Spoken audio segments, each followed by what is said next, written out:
서울의 40대 여성입니다. 제 사연이 재미있을까 고민을 하다가 에이, 한번 해보자는 마음으로 용기를 내어 이렇게 사연을 보내게 되었습니다. 저는 어린 시절부터 부모님과 남동생 그리고 할머니와 함께 살았어요. 집안 사정이 넉넉지는 않았지만 단란하게 잘 살고 있었는데 제 나이 11살 때쯤 운수업을 하시는 아빠가 일을 마치고 돌아오시는 길에 음주운전자의 차에 치여서 그만 돌아가시고 말았습니다. 갑작스러운 사고에 아빠를 잃고 가장을 잃은 우리 집은 슬픔에 빠져있을 겨를도 없었어요. 당장 입에 풀칠할 걱정에 엄마는 일을 하느라 바쁘셨기 때문이죠. 그러다 보니 어린 동생과 저는 거의 할머니 손에 자라났습니다. 누구나 자식은 애틋하다지만 우리 엄마에게 저는 아픈 손가락과 같았습니다. 왜냐하면 저에게 작은 장애가 있는데 그게 어떤 사건 이후에 생겼거든요. 어느 날 저는 집에서 동생이랑 놀고 있었어요. 숨바꼭질을 하며 동생이 하나, 둘, 셋 숫자를 세는 동안 저는 숨을 곳을 찾고 있었죠. 2층 단독주택에 주인분들이 살고 우리는 그중 반지하 집에 살고 있었거든요. 그 집에는 1층에서 옥상까지 올라가는 낡은 철제 계단이 있었어요. 그 계단 위쪽에 판자 같은 것이 덧대어져서 밖에서는 잘 안 보이는 공간이 어린 제 눈에 들어왔습니다. 그래, 여기다. 숨기에 딱이겠어. 저는 엉금엉금 철제 계단을 올라갔어요. 위험하다고 어른들이 잘 이용하지 않았던 그 계단은 군데군데 녹이 슬어서 제가 올라갈 때마다 끼릭끼릭 소리가 났지만 전 아이였어요. 그게 위험한 줄도 모르고 저 비밀 공간에 숨어야지 하는 마음으로 계속 올라가다가 그만 철제 계단 일부가 끊어지면서 저는 그대로 바닥에 떨어지고 말았습니다. 저는 비명을 지르면서 아파했어요. 어린 남동생은 제 비명 소리를 듣고 달려왔지만 제 다리에서 철철 흐르는 피를 보고 무섭다며 엉엉 울기만 했죠. 저는 큰 사고를 당했지만 어디에 도움을 청할 수가 없었어요. 엄마는 일 나가시고 할머니도 외출하셔서 집에 어른이 한 분도 안 계셨거든요. 그렇게 저는 너무 아파서 엉엉 울고 있는데 마침 지나가시던 슈퍼 아줌마가 절 병원에 데리고 가주셨어요. 동네 병원에서 의사 선생님이 큰 봉합 수술이 필요하니 큰 병원에 가라고 말씀하셨어요. 나중에 연락을 받고 오신 엄마와 할머니랑 다른 동네의 큰 병원에 갔습니다. 여러 시간이 걸린 수술을 마치고 나서 제 상태는 완전히 회복되지 않았습니다. 녹이 쓴 철제에 찢겨져서 이미 세균 감염이 심한 상태였고 어디에서 문제인지 모르겠지만 수술받은 정강이는 그 뒤로 온전치 못했습니다. 그 일 전까지 저는 뜀박질을 잘해서 동네 누구와 시합해도 져본 적이 없었거든요. 하지만 이제 달리기를 하지 못하는 다리를 갖게 되었습니다. 그리고 약간 절뚝이면서 걷는 모양새가 돼서 학교에 못된 애들한테 놀림도 종종 받았어요. 제 걷는 모습만 보면 우리 엄마랑 할머니는 눈시울이 붉어지십니다. 30년도 더 지난 지금도 그러세요. 에이, 살면서 뛸 일이 얼마나 있다고 그러세요. 걷는 모습이 좀 그래 보이는 것뿐이지 저 감기도 잘 안 걸리는 건강한 몸인걸요? 다리 한쪽 불편한 것은 나에게 아무것도 아니에요. 엄마가 그러실 때마다 저는 씩씩하게 엄마를 달래주었지만 엄마의 표정은 늘 슬프셨답니다. 그래서인지 엄마는 제 일이라면 만사 제쳐두고 저를 구하러 어디서든 나타나셨답니다. 저도 워낙 놀림받고 곱지 않은 환경에서 자라다 보니 심성이 단단해졌어요. 그래서 웬만한 일에는 꿈쩍 않고 남들이 뭐라고 하든지 제가 옳다고 생각하는 일은 밀어붙이는 쇠고집을 갖게 되었어요. 그래서 아주 똑순이같이 커버렸는데도 우리 엄마 눈에는 아직 혼자 놀다 다친 12살 딸인가 봐요. 아빠가 세상을 떠나신 뒤 엄마는 식구들 먹여 살리기 위해 나섰지만 참 막막하셨다고 해요. 내가 할 줄 아는 기술이 있기라니 가방끈이 길긴 하니 처음에는 근처 식당마다 들어가서 사람 쓰냐고 물어보다가 쫓겨나기도 했다. 엄마는 낮에는 식당에서 밤에는 고시원 청소를 하시면서 닥치는 대로 일을 했대요. 시장에서 작은 가게라도 하나 할 수 있으려면 권리금을 모아야 했으니까요. 제가 중학교에 입학할 무렵에는 아는 사장님 도움으로 근처 시장에서 작은 야채 가게를 여셨어요. 우리 야채 가게는 시장 어느 가게보다 일찍 문을 열고 늦게 문을 닫는 것으로 유명했어요. 시장 상인들 중에는 텃세를 부리면서 엄마에게 욕을 하고 못살게 구는 사람들도 있었대요. 굴러온 돌에게 자기 손님들 뺏긴다는 이유였죠. 어떤 날 엄마 가게에서 일을 도와주고 있는데 한 아줌마가 와서 엄마에게 삿대질을 했어요. 아니, 상도라는 게 있지. 아침 8시부터 열면 아침 손님 죄다 뺏어가겠다는 거야? 뭐야? 이 시장에서 내쫓기고 싶지 않으면 눈치 봐가면서 장사해. 듣자 하니 너무 도가 지나쳐서 제가 화가 났어요. 아주머니, 그럼 아주머니도 아침 8시에 문 여시면 되잖아요. 우리 엄마가 법을 어겼어요? 부지런한 게 죄예요? 넌 또 뭐야? 아유, 보아하니 다리도 성치 않구만. 그럴 바에 시장에서 장사할 게 아니고 애 데리고 병원이나 가야 하는 거 아니야? 이 여편네가 말이면 다야? 내 딸이 어디가 어때서? 엄마는 아줌마 머리채를 잡고 상무를 돌리듯 이리저리 흔들어댔고 늘 참던 엄마가 이렇게 나오니 아줌마는 당황했어요. 우리 가게에 함께 있던 손님들은 싸움을 말리면서 함께 우리 편이 되어주셨습니다. 저 위에 경동 야채가게 사장이죠? 아줌마, 거기 야채 상태가 영 별로라 요즘 안 가요. 이 집이 훨씬 싱싱하고 친절하신데 거길 왜 가겠냐고. 그러게 말이야. 성실하게 잘하는 여기 사장님한테, 게다가 착한 딸내미한테 그게 어른으로서 할 소리냐고. 아우, 당장 나가요. 아주 동네 사람들한테 경동 야채 가지 말라고 소문을 내야겠어.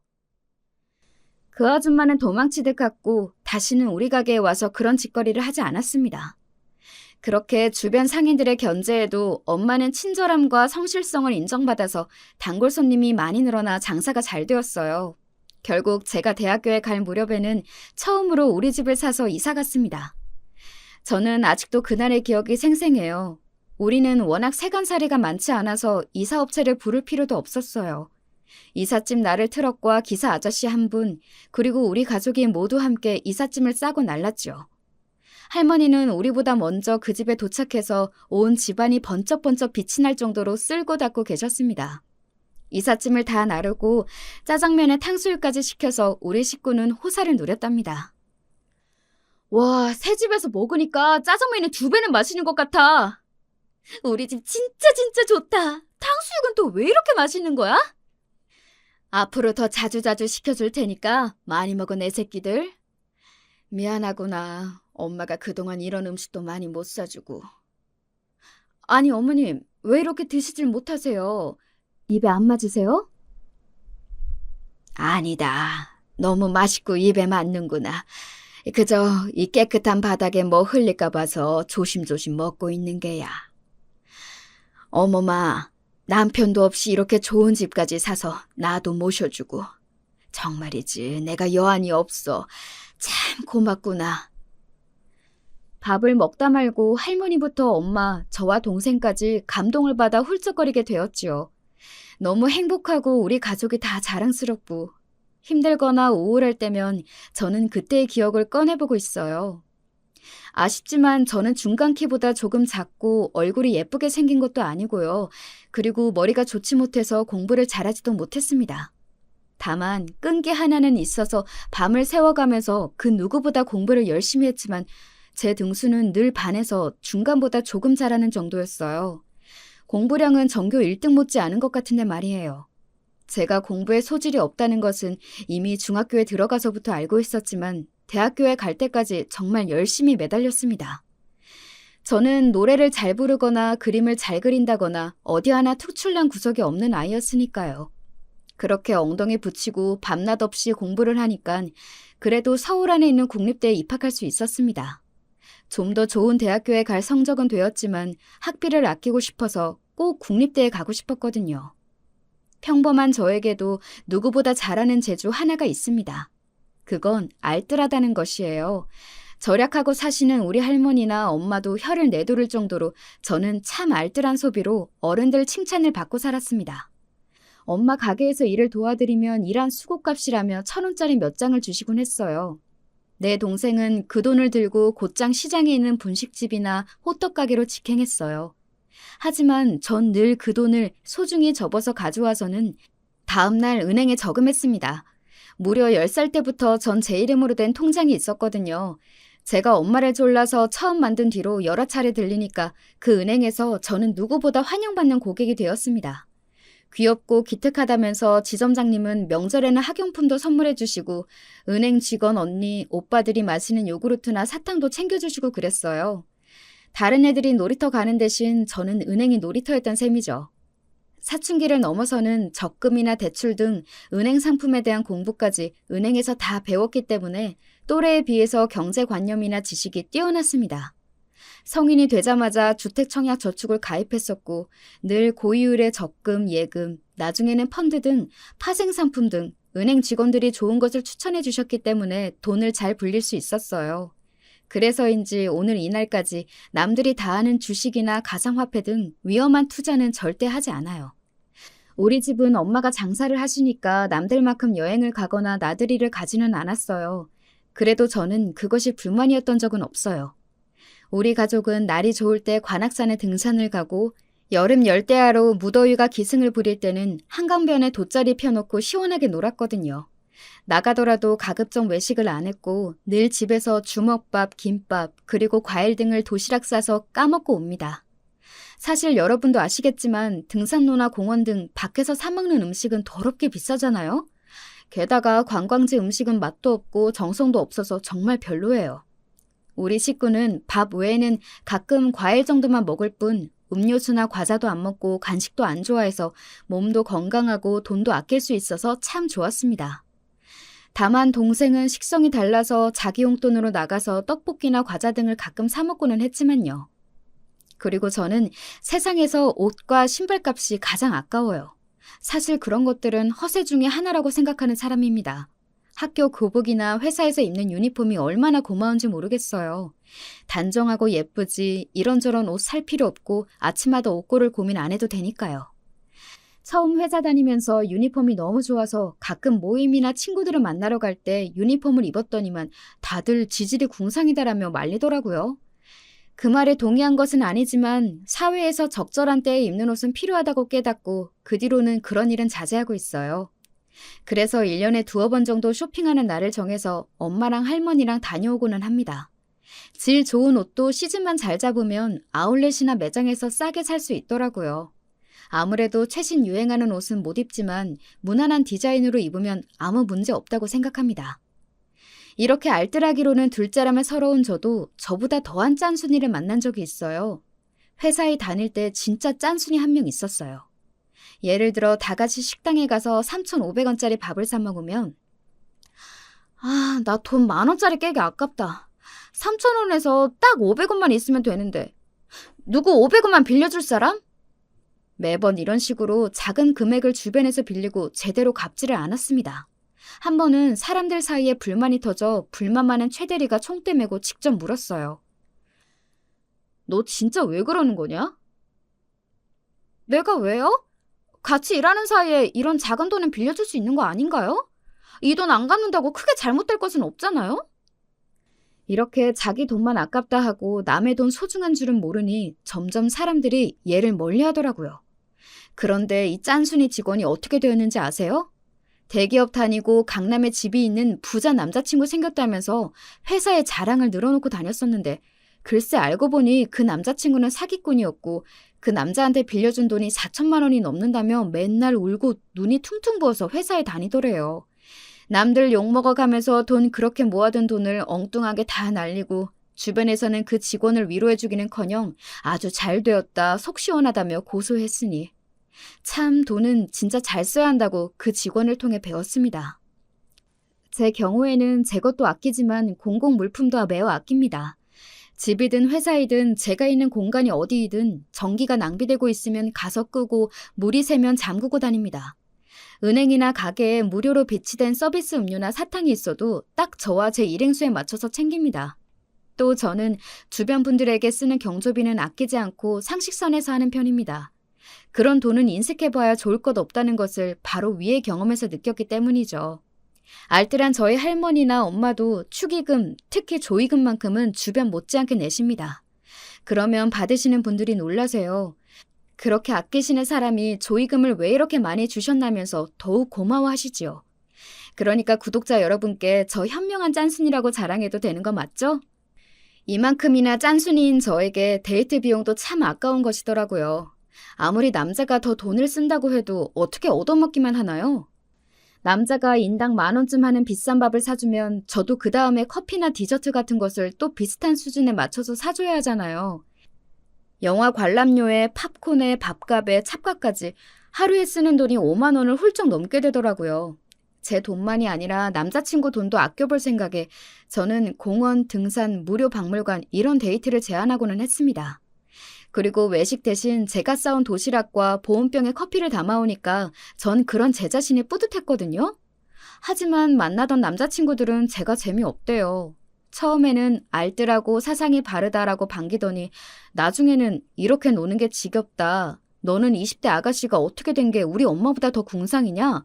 험한 말까지 하고 헤어진 남자도 있었어요. 이런 저를 이해해주지 못하는 또래의 친구들도 너무 속상하고 슬펐어요. 그런데 그런 저를 불쌍히 여기셨는지 하늘에서 저에게 꼭 맞는 착하고 마음 좋은 남자친구를 보내주셨답니다. 제가 핸드폰을 회사에서 떨어뜨려 박살이 나서 난처했던 날이 있었어요. 매달 나가는 통신 요금과 그 비싼 기계값 하며 현대인의 필수품이라고 하니 사용은 하지만 전 그 돈이 늘 아깝다고 생각해왔는데 기계를 바꾼 지 1년 만에 이렇게 되어 너무 아까웠지요. 근처 핸드폰 가게에 가서 박살난 핸드폰을 내밀며 물어보았어요. 사장님, 제 폰 살아날 수 있을까요? 저 꼭 이거 계속 써야 하는데. 저런, 이 핸드폰이 손님에게 소중한 모양이군요. 하지만 이를 어쩌죠?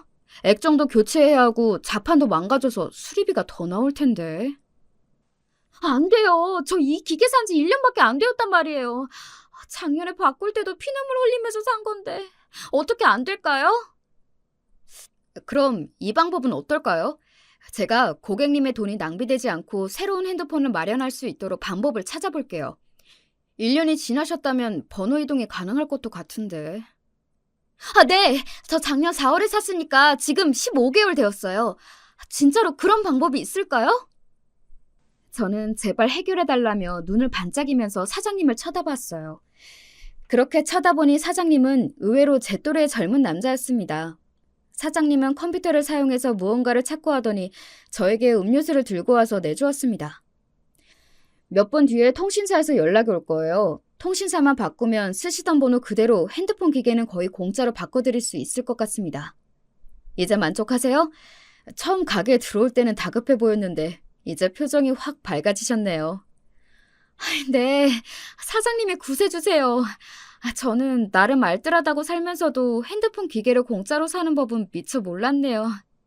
이제 사장님한테만 핸드폰 해야겠어요.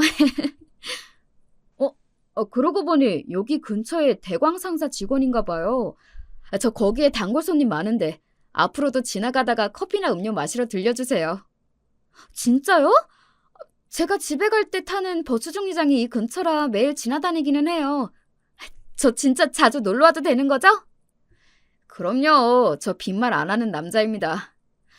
그런데 서진 씨 지금 가입서를 작성하다 보니 나랑 생년월일이 똑같네요? 이런 인연이 다 있네요. 저와 생년월일이 똑같고 심지어 이름도 비슷한 서준이라고 하니 우리는 처음부터 친밀감이 생겼고 친구가 되기로 했습니다. 때는 더운 7월이었기 때문에 버스를 타기 전에 전 서준이네 가게에 들려서 시원한 에어컨 바람을 쐬며 함께 얘기하다가 집에 가곤 했습니다. 서준이는 혼자서 가게를 봐야 해서 화장실을 가거나 급한 일이 있을 때면 퇴근 이후 제가 잠깐씩 가게를 봐줄 정도로 친해졌어요. 그리고 늘 혼자서 자장면이나 찌개 등 배달 음식으로 대충 식사를 때우는 것이 제 눈에는 안타까웠습니다. 그래서 특기를 발휘해서 간단한 도시락을 싸주고는 했죠. 와, 나 집밥 너무 좋아하는데 딱 내가 좋아하는 집밥 스타일 도시락이다. 정말 고마워. 잘 먹을게. 서준이는 언제나 제 도시락을 아이같이 활짝 웃으면서 반겨주었기 때문에 저는 도시락을 쌀맛이 났습니다. 친한 남자친구들과 달리 서준이는 날이 갈수록 제 도시락을 좋아하고 의지하기까지 했어요. 그러던 어느 날 가게에서 같이 도시락을 저녁으로 까먹고 있었는데 서준이는 조그마한 상자를 내밀었습니다. 내가 맨날 너한테 신세만 지는데 이거 받아주라. 은색 상자를 펴보니 그 안에는 투명하고 작은 보석이 박혀있는 반지 하나가 있었어요. 놀란 눈을 하고 서준이를 쳐다보니 그는 이미 양볼이 발그레하면서 수줍어했어요. 선물이기도 하고 이제 그냥 친구 말고 여자친구 해주라. 나 너 좋아해. 저도 사실 서준이를 만나는 동안 좋아하는 마음이 몽글몽글 솟아나고 있었던 차에 그의 고백을 받으니 그렇게 기쁠 수가 없었습니다. 저는 단숨에 반지를 왼손 약지 손가락에 끼고 서준이를 껴안아 주었어요. 우리는 그렇게 정식 연인이 되었답니다. 사실 데이트라고 해도 퇴근한 제가 서준이네 가게에서 함께 봐주면서 놀다가 서준이가 저를 집에까지 데려다 주는 것이 대부분이었죠. 서준이는 저를 좋은 데이트 장소에 데려가지 못한 것에 늘 미안해했습니다. 나는 도리어 너무 좋은걸? 괜한 데에 다니면서 돈 쓰지 않고 서준이가 돈 버는 시간을 빼앗지 않고 일터에서 여름에는 시원하게 즐길 수도 있으니 완전 땡큐지. 이런 저를 너무 예쁘고 착하다며 더 아껴주고 믿어주는 서준이와 저는 정말 환상의 궁합이었습니다. 그러던 어느 날 퇴근하고 오니 서준이는 이미 가게 문을 닫고 있었습니다. 가게 문 앞에는 임시 휴업이라는 푯말이 붙어 있었죠. 서준아, 무슨 일 있는 거야? 왜 가게 문을 일찍 닫았어? 사실은 오늘 너랑 가볼 중요한 곳이 있어서 가게 문을 일찍 닫았지. 자, 가자. 어찌된 영문인지 모르겠지만 서준이는 우리 집에 가보자며 저를 억지로 버스에 태웠습니다. 그러고 보니 서준이는 평소에 간편한 반팔티에 면바지를 입고 있었는데 오늘따라 넥타이까지 메고 근사한 정장 차림이었습니다. 오늘 왜 이렇게 멋있게 차려입은 거야? 나 설레게. 정말? 나도 양복 차림이 꽤나 잘 어울리지. 미안하지만 오늘만은 너한테 잘 보이려고 입은 게 아닌데. 갑작스러운 남자친구의 방문에 우리 할머니는 서둘러서 옷을 갖춰 입느라 당황해하셨어요. 아니, 우리 손녀딸 애인이 올 줄은 내가 미처 몰라서 미리 언지를 좀 줘야 이 할미가 맛있는 반찬도 만들어 놓을 거 아니냐. 그리고 저는 시장에 계신 엄마에게 집에 일찍 오실 수 있는지 전화를 드렸어요. 서준이에게는 우리 식구들 앞에 깜짝 방문한 속셈이 있었습니다. 할머님, 어머님, 절 받으십시오. 귀한 따님의 남자친구 김서준이라고 합니다. 서준이는 넙죽 절을 올리고 특유의 해맑은 웃음을 날리면서 두 분께 인사를 드렸어요. 우리 엄마는 당황스럽기도 하지만 인상이 좋은 서준이를 보시고는 기분이 좋으셨던 것 같아요. 한참 동안 엄마와 할머니는 서준이에게 궁금하신 이것저것 물어보시면서 대화를 하고 있었어요. 저는 할머니가 하시던 찌개랑 반찬을 마무리하며 부엌에 있었는데 갑자기 저를 부르시더라고요. 아이고, 우리 손녀가 벌써 시집을 가다니 내가 참 오래도 살았다. 그렇죠, 어머니? 이제 이런 순간이 오고야 말았네요. 하지만 우리 사위가 너무 좋은 사람 같으니까 아쉬움은 없어요. 네? 사위라니 무슨 말씀이신 건지 어리둥절한 표정으로 있었어요. 서준아, 나 두 분께 허락받았다. 우리 결혼하자. 사랑해. 서준이는 갑자기 저에게 꽃다발을 안기면서 청혼을 했습니다. 그리고 할머니와 엄마는 언제 봤다고 서준이 편이 되어서는 박수를 치면서 감격에 겨운 눈물을 훔치고 계셨어요.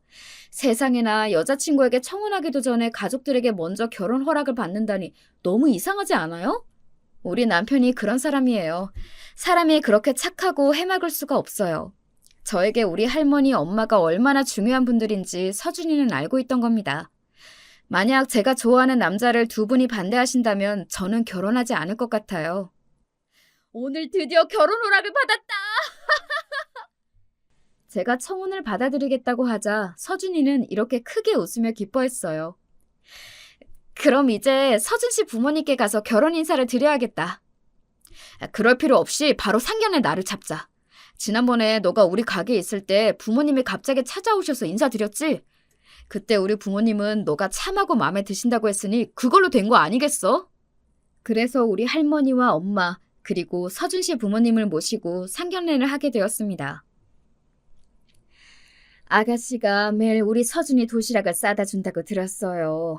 요즘 사람답지 않게 솜씨 좋고 알뜰하고 이렇게 예쁘고 바르게 참 좋은 사람으로 잘 키우셨습니다, 사부인. 아휴, 별 말씀을요. 저는 가게 하느라 바빠서 우리 어머님께서 서진이를 다 키워주셨습니다. 우리 서준군도 사람이 참 반듯하고 인상도 서글서글하니 서진이와 참 잘 어울리네요. 그러게 말이에요. 요즘 처자답지 않게 알뜰살뜰 잘 살게 생겼어. 요즘 여우 같은 기집애들 좀 보세요. 부모들 무시하고 지들끼리만 살겠다고 버티지 않나. 이러면 안 되는 것 아닌가요? 옛날 공자부터 그러지 않았어요. 효도가 세상 제일 중요한 것이라고. 사부인, 그럼 애들끼리 신혼살림 차려주지 않고 합가시킬 생각이신가요? 당연하죠.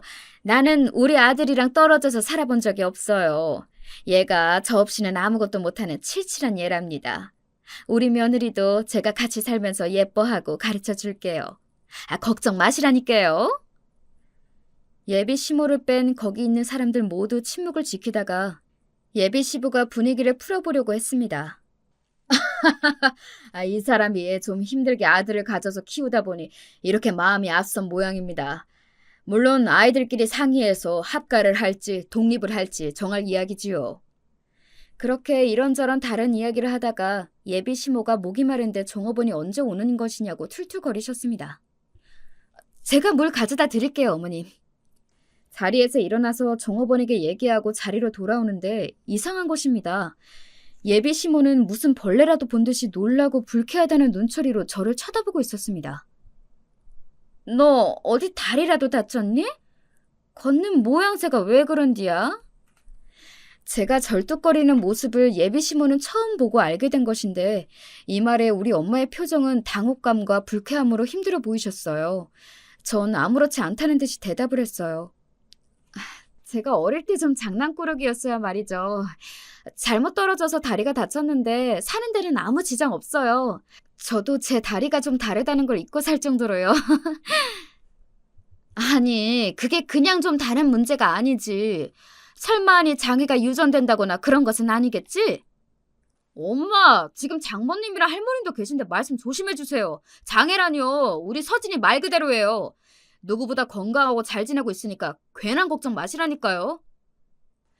그래, 나도 당신이 말하기 전까지는 이상한지 모르겠던 걸 웬 호들갑이야.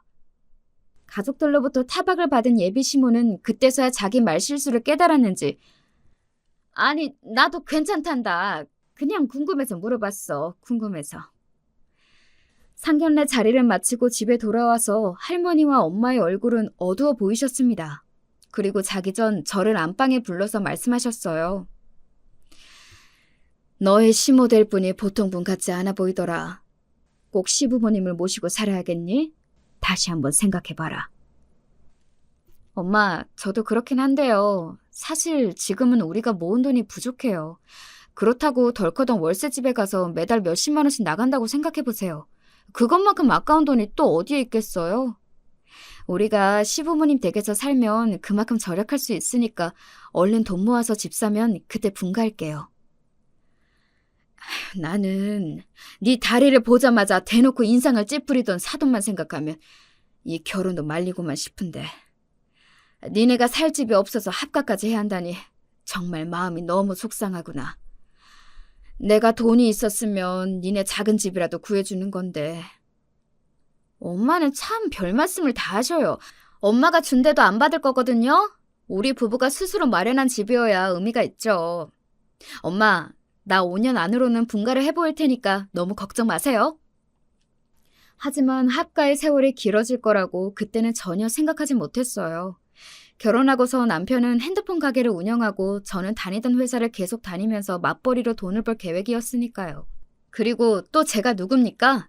알아주는 똑순이 짠순이니까 금방 집을 살 자신이 있었죠. 그러나 살아보니 그게 참 쉽지가 않더라고요. 결혼하고 얼마 되지 않아서 저는 아들 쌍둥이를 임신했어요. 제 아이가 생겼다는 기쁨도 잠시, 쌍둥이를 임신한 제 몸은 하루하루 숨쉬기도 버거웠어요. 그래서 결국 직장을 그만둘 수밖에 없었어요. 쌍둥이를 임신하고 집에 들어 앉으니까 시모는 저에게 집안일을 온통 맡겨버리셨어요. 어머님, 저 배가 많이 불러서 빨래나 청소는 힘든데 그것만 도와주시면 안 될까요? 직장 다니던 얘가 집에 있으면 하루 종일 심심할 것 아니냐. 쌍둥이들 출산하고 나면 그때는 내가 도와주마. 하지만 집안일보다 더 힘든 것은 시모의 수다를 하루 종일 들어줘야 하는 것이었어요. 우리 시모는 말이 정말 많은 편이었어요. 전화기를 한번 붙잡았다 하면 기본이 2시간이요. 많으면 서너 시간이 훌쩍이었어요. 대화 내용도 별다른 용건이 아니었어요. 어느 친구네 이혼했다더라, 그 집 사위가 어떠고 며느리가 어떠고 이렇게 수다를 떨고 나시면 저에게 와서 2차전 수다를 하세요. 저는 집안일을 하느라 바쁜데 옆에 오셔서는 내가 지난번에 얘기했던 순심이네라고 있지? 이번 여름에 큰아들이 모시고 베트남 여행을 간다고 나한테 자랑자랑을 해대서 내가 딱 그랬지. 우리 애들은 굳이 나를 모시고 살겠다고 집에 들어와서 우리 집안일도 며느리가 다 해준다고. 그랬더만 순심이가 아무 소리도 못하는겨. 이 시애미가 이런 사람이다. 니네가 해외여행 같은 거 안 보내줘도 비교하거나 싫은 소리 하더냐? 그저 이렇게 한 가족 마냥 같이 사는 게 최고요. 알죠. 우리 어머님 좋은 분이신거요. 그럼 어머니, 이 빨래 좀 마저 개주시겠어요? 저는 저녁 준비도 해야 해서. 아이고야, 내 정신 좀 봐라. 정여사네가 연락 달라고 했는데 까먹었네 그랴. 이러고 서둘러서 일어나서 가버리시는 거예요. 우리 쌍둥이들이 태어나고 나서 아기들을 돌보느라 저는 잠잘 시간도 부족했어요. 출산하고 나면 본인이 집안일을 하겠다더니 청소랑 장 보는 일만 마지못해 하셨고요. 여전히 식사 준비부터 부엌일 등은 제 몫이 되어버렸어요. 시모는 집안일에는 손 하나 까딱하기 싫어하셨어요. 약간 철없는 시누이 마냥 요리조리 빠져나갈 궁리만 하셨죠. 그렇다고 저에게 막말을 하시거나 못되게 하시는 건 아니지만 이렇게 지내다 보니 저는 점점 분가하고 싶은 마음이 커졌습니다. 명절에 친정에 들르면 제 얼굴을 본 우리 할머니는 늘 안쓰러워하셨어요. 아이고 우리 아가 어찌 그리 얼굴이 반쪽이 되었어 그려. 아가들 키우기 참 힘들지? 네가 시가에서 사는 것만 아니면 이 할머니가 가서 도와주겠구만. 그저 애기들 때문이겠어요. 시부모 모시고 살려니 그 일이 오죽 많겠어요. 니네 합가한다 할 때 내가 더 강하게 말렸어야 했는데 후회가 드는구나. 그리고 전 정말로 건강이 나빠져서 어느 날 쓰러지고 말았습니다. 병원에서 눈을 뜨니 쓰러진 제 옆에서 친정엄마와 남편이 울고 있었어요.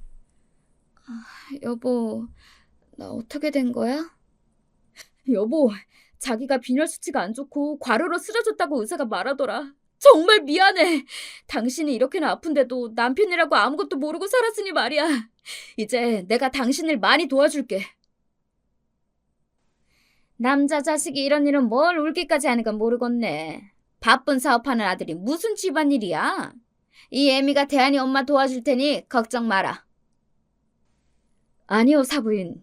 서진이랑 얘기들은 당분간 우리 집에서 돌보겠습니다. 제 딸 자식 일인데 제가 나서야죠. 김서방은 걱정 말고 하던 일이나 잘하고 돈 열심히 모으게. 그래야 집을 사서 분가할 것이 아닌가? 우리 엄마는 아주 무서운 얼굴로 이렇게 말씀하셨고 그 모습에 시모도 남편도 아무 소리 못하고 저는 퇴원 후 친정으로 가게 되었습니다. 친정에서 할머니께서는 제가 물 한 방울 손에 못 묻히게 돌봐주셨어요. 아기들 젖 먹이고 돌보는 건 외에 전 할 일 없이 쉬면 되었습니다. 엄마는 몸에 좋은 보약과 각종 보양식으로 저를 먹이셨어요. 이렇게 친정에서 지내다 보니 저는 몸이 편했습니다. 날이 다르게 살이 붙었고 마음은 평안하기 그지없었어요. 가끔 남편이 보고 싶었지만 퇴근하면 꼭 친정에 들러서 저와 아기들을 보고 가서 더할 나위 없이 좋은 시간을 보내고 있었어요. 그렇지만 제가 이렇게 팔자 좋게 지낼 수만은 없었습니다. 하루가 가고 일주일이 가고 남편의 얼굴이 날로 수척해 갔어요. 왜 그러냐고 물어보니 남편은 제가 싸주는 도시락 없어서 삼시세끼를 편의점 음식이나 배달 음식으로 대충 먹고 있대요. 그리고 시모는 집안일을 안 해서 남편이 하는 수 없이 빨래도 돌리고 지저분한 집을 청소하는 등 힘들어진 것이죠. 그렇게나 아들을 애지중지하면서도 이렇게나 안 챙겨준다니 여러분은 이해가 가시나요? 엄마로서 정말 직무유기이죠. 남편이 이렇게 고생하는 것을 아는데 저만 좋자고 마냥 친정에서 지낼 수만은 없었어요. 그래서 2주 만에 시댁에 들어가기로 했습니다. 남편은 너무 좋아서 가게 문을 잠시 닫고 저를 데려다 주러 왔지만 그 차 안에서 제 마음은 마치 도살장에 끌려가는 소와 같은 심정이었죠. 여보, 약속해요. 당신은 더 열심히 가게 해서 돈 벌고 나도 악착같이 모을 거예요.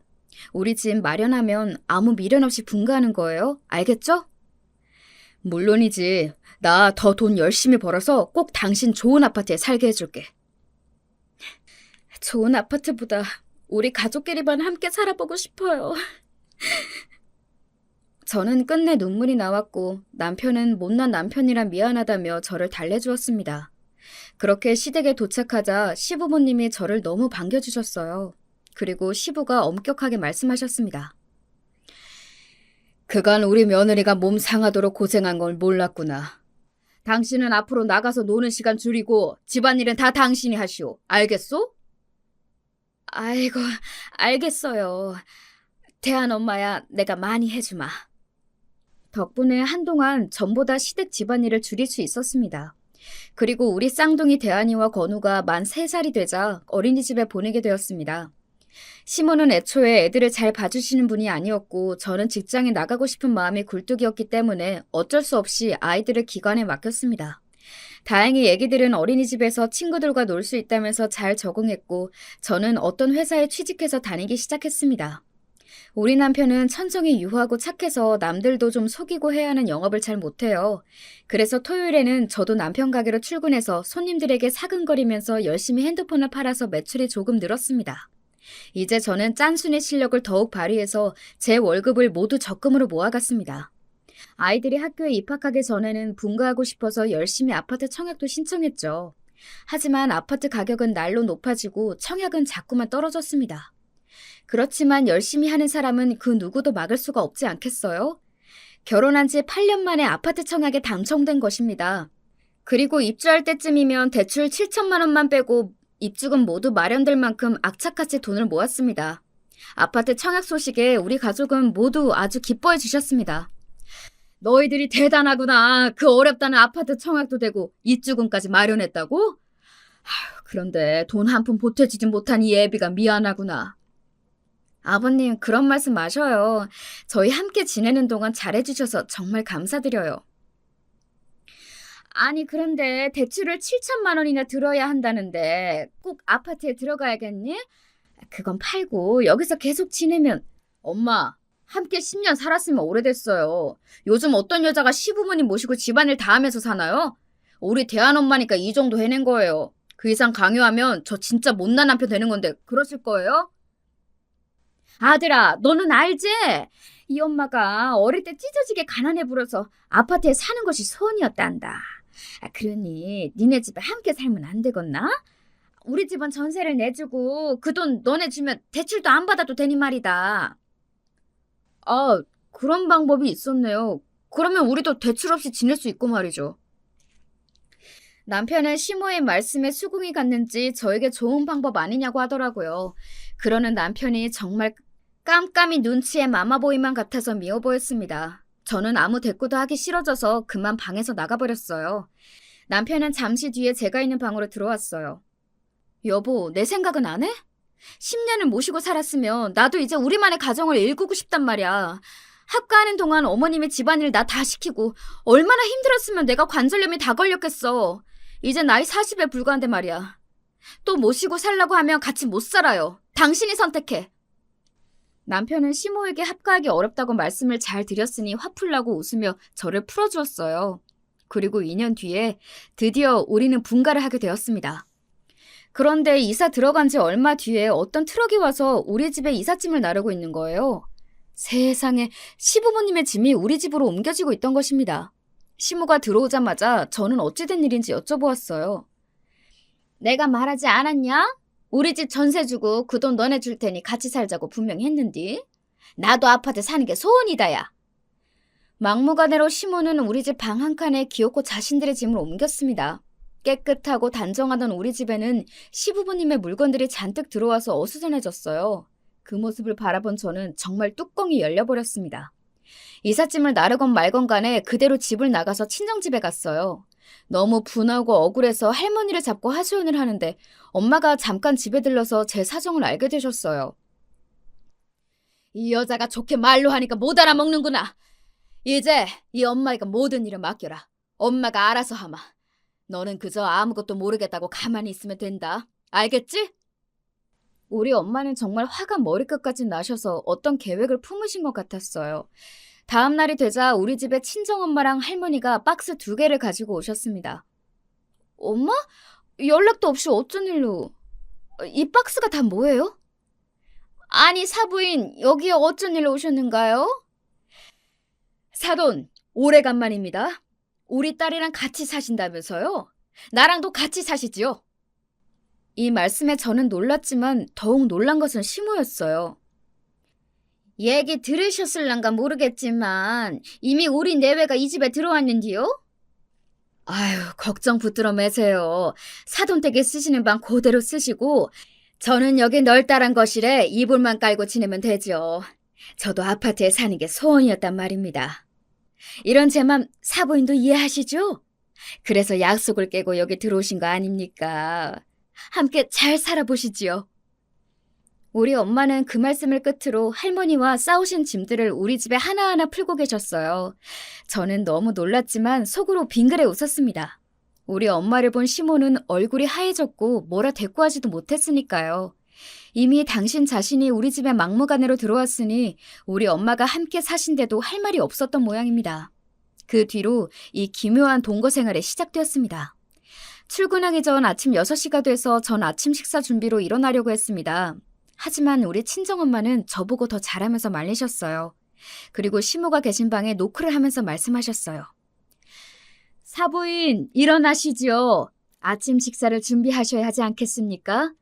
애들은 출근하느라 바쁠 테니 우리 엄마들끼리 아침을 준비해야죠. 계속 문을 두드리면서 깨우니 하는 수 없이 시모는 일어나서 나오셨대요.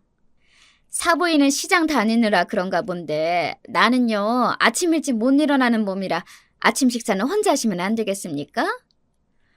아유, 그러세요? 그럼 점심하고 저녁 식사를 사부인이 하시겠어요? 저는 아침 식사만 차리면 되겠네요. 늘 우리 며느리가 식사를 다 해주었는데. 사부인, 우리 애가 지금 출근해서 돈을 버는데 기어코 집안일을 다 시키겠다 이겁니까? 그럼 나는 김서방 깨울까요? 김서방 보고 아침 차리라고 할까요? 아유, 알겠어요. 내가 아침 식사하면 될 건 아닌겨. 결국 시모는 항복하고 당신 스스로 아침을 차렸습니다. 저는 그동안 미처 몰랐습니다. 진상의 시모보다 우리 친정엄마가 더 할 수 있는 분이셨다는 걸 말이에요. 그 뒤로 아침 식사는 시모가, 저녁 식사는 우리 엄마가 해주셨습니다. 낮 동안 우리는 출근해서 집이 비어있으니 시모는 전에 살던 대로 집을 어지르면서 청소도 안 해놓고 있었습니다. 사부인, 집이 비어서 사부인 혼자 계실 때에는 청소와 물걸레질, 그리고 빨래까지 하셔도 충분할 시간이지요. 일하고 돌아온 김서방이나 우리 서진이한테 하라시는 건 아니겠죠? 아니, 내가 요즘 관절이 아파서 하고 싶어도 청소를 못하겠네요. 아우, 저런. 사부인이 그러시다면 저랑 같이 한의원도 가시죠. 내일부터 우리 야채 가게로 오세요. 제가 잘 아는 명의가 있거든요. 그리고 우리 어머님께 낮에 여기 오시라고 부탁드려 놓을게요. 우리 어머님이 사부인 하나하나 가르쳐드리면서 함께 일하시면 훨씬 수월하실 겁니다. 아니, 내가 시집살이도 안 해봤는데 사부인네 어머님 밑에서 이 나이에 시집살이를 하란 말이요? 무슨 말씀이세요? 시집살이라뇨. 사부인, 우리 애가 10년 동안 합가하면서 시집살이 시키셨습니까? 모르는 거 가르치면 예뻐해 주신다면서요. 우리 어머님 좋은 분이시니까 사부인 어렵지 않게 잘 해주실 거예요. 결국 시모는 손사래를 치면서 아유, 내 혼자 하리다. 집안일 혼자 하면 되지 않겠슈. 그러다가 보니 시모는 아침도 차리고 집 청소와 빨래도 하면서 저를 도와주는 형국이 되고 만 것이에요. 저녁 식사도 엄마가 해주시고 제가 야근으로 늦을 때 우리 쌍둥이까지 챙겨주시니까 저는 정말 예상외로 만족스러운 이중 합가 생활이 된 거예요.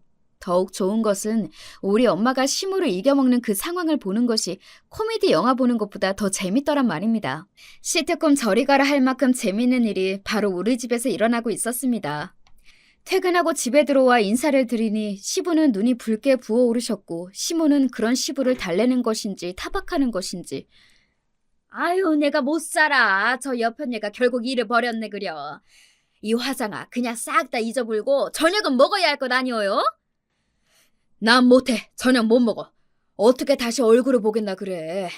여보, 우리 여기서 나갑시다. 더는 불편해서 같이 못 살겠어. 이? 당신은 곧 갖고 한번 불편하다고 그려요? 나는 지금 아침도 차려, 청소해. 아주 집안일 때문에 죽겠는데 참는 것을. 이미 우리 집에 세입자가 살고 있는데 어디로 가요? 아니, 글쎄 나는 이대로는 못 살겠다니까? 그럼 나 혼자 나가겠소. 이게 무슨 영문인지 모르겠어서 친정엄마를 찾았습니다. 엄마는 부엌에서 저녁을 준비하면서 시부와 시모를 불렀습니다. 사돈어른, 저녁 드시러 어서 나오세요. 엄마, 무슨 일이 있었어요? 왜 시부는 집에서 나가겠다고 하고 시모도 한숨만 푹푹 쉬시고 안 나오시는 거야? 응? 엄마는 손으로 입을 가리고 웃음을 참으면서 저에게 오늘 있던 일을 설명해 주셨어요. 친정엄마가 집에 오셨는데 아무도 없는 것 같았고 바로 공동 욕실로 향하셨대요. 욕실 문도 열려있고 해서 쓱 들어가 보니 그곳에서 시부가 샤워를 하던 모습을 딱 마주치고 만 거예요. 아이고, 죄송합니다. 계신 줄도 모르고. 아니, 사부인 일을 어째. 그 일을 뒤로 시부는 우리 엄마 얼굴은 못 보겠다며 저녁 드시러 나오지도 못하고 시모는 열받아 했다는 거죠. 나도 좀 당황스럽고 놀라긴 했다만 다 늙은 처지에 그럴 수도 있지. 너희 시부 진짜 부끄러움 많으신가 보다. 그럼 엄마는 참 조심하시죠. 우리 아버님 여린분이신데 충격이 얼마나 크시면. 의도치 않게 이 사건을 계기로 시부모님은 이튿날 짐을 싸서 나가셨어요. 정말 웃기지 않은 일이지 않습니까? 그렇게 친정엄마의 기지로 시모의 습격 없이 지낼 수 있게 되었어요. 시모는 우리 친정엄마에게 당해서인지 우리 집에도 잘 찾아오지 않으셨거든요. 자신의 벗은 몸을 우리 엄마에게 들키셨다는 이유로 시부는 지금까지 저도 보기 불편해하신답니다. 그런저런 이유로 저는 시댁에서 벗어나서 자유를 만끽하며 잘 살고 있답니다. 여러분, 지금까지 제 사연 어떠셨나요? 주변에 흔히 있을 법한 이야기지만 우리 시모 같은 분으로 고통받는 분이 있으시다면 우리 친정엄마의 방법을 한번 참고해 보시길 바래요. 그럼 저는 여기에서 제 이야기를 마치겠습니다. 항상 행복하세요, 여러분.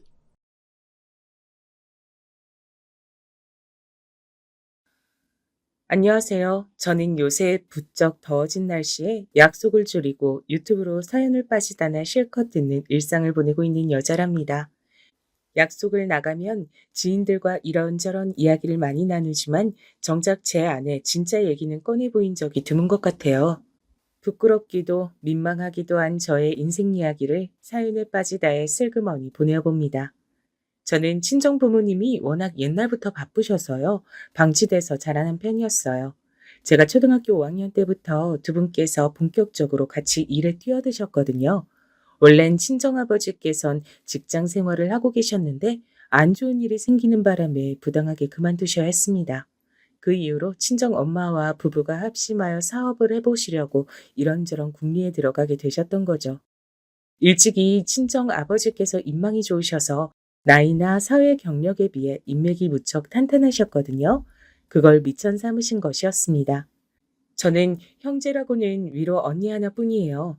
그리고 친정언니는 타고나길 워낙 모범생이었습니다. 희한하게 시키지 않아도 알아서 척척 자라는 자식들 있죠? 그런 자식이 바로 저희 집에선 언니였던 거죠. 괜히 장녀가 아니었나 봅니다. 제가 중학교 1학년 때까진 친정언니가 저를 다 챙겨줬었어요. 끼니도 다 살펴줬고요. 하지만 그 이후론 공부해야 된다며 저를 내팽개쳤습니다. 야, 나는 네 나이 때 학교, 학원 일정을 계획표로 딱 정리해서 살았어. 너도 이제 그 정도 됐음. 알아서 학교 다니고 공부할 수 있지? 네가 이제 더 이상 초등학생도 아니고 난 좋은 대학 가야 해서 바쁘니까 너 알아서 열심히 지내. 괜히 사고 쳐서 부모님 신경 쓰이는 일 만들지 말고. 알았어? 좋게 말하면 되지. 왜 윽박을 지르고 난리야. 알았어. 잘하면 되잖아. 정수진. 쟤는 뭐 하나 잘하는 것도 없으면서 성질만큼은 왜 이렇게 독보적인지 몰라. 내 동생이지만 진짜 앞길이 깜깜해 보인다. 근데 그 나이 땐 잔소리 조금만 들어도 쉽게 울컥하잖아요. 저도 그랬어요. 저를 향해 친정언니가 비아냥대니까 그게 그렇게 싫을 수가 없었습니다. 가뜩이나 초등학교 때와는 달리 중학교로 올라오니까 수학 문제가 하나도 이해가 안 돼서 항상 나는 돌머리인가 싶은 자괴감이 들고 있었는데 공부 잘하는 친정언니가 잔소리를 날리니 왜 그렇게 밥맛으로 보였던 건지요. 그렇게 중학교 사춘기 소녀는 단순한 계기로 엇나가기 시작했습니다. 자식 키워보신 분들, 그 자식이 중학교 2학년을 지날 때 어땠나요? 무난했나요? 별 사고 친 기억이 없는 자식이라면 여러분은 복 받으신 겁니다. 대개 사춘기 애들이 그 시점을 무난히 못 넘기고 획가닥 하거든요. 친구들이랑 의미 없이 막 쏘다녔어요. 괜히 집에 들어가기 싫었습니다. 학원 안 가고 방황하는 제 모습이 이 시대 최고의 반항아 같았고 멋쟁이 같았습니다.